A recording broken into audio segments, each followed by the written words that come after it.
வணக்கம். செல்வ யோகங்களில் இப்பொழுது கத்திரி யோகத்தை பற்றி நாம் இங்கே விளக்க இருக்கின்றோம். லக்கணத்திற்கு 2 அல்லது 12ஆம் பாவங்களில் நற்கோள் மற்றும் தீயகோள் சேர்ந்து இருந்தாலும் அல்லது தீயகோள் மட்டும் இருந்தாலும் கத்திரி யோகம் ஏற்படும்.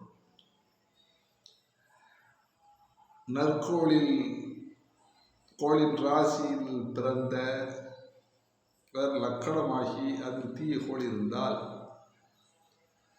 அசுவ யோகம் ஏற்படும். தீயகோளின் ராசியில் பிறந்து அது லக்கணமாக இருந்தால், அப்ப ராசியும் லக்கணம் ஒன்றாக இருந்தால்,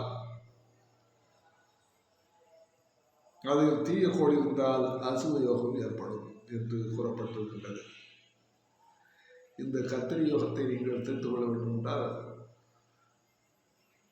இந்த காணொலியை நீங்கள் முழுவதுமாக கேட்டுவிட்டு உங்கள் சாதகத்தை கையில் எடுத்துக்கொண்டு அந்த யோகம் உங்கள் சாதகத்தில் இருக்கிறதா என்பதை நீங்கள் அறிந்து கொள்ள வேண்டும் என்று இந்த காணொலி வாயிலாக கேட்டுக்கொள்கிறேன். வாழ்க வளமுடன்.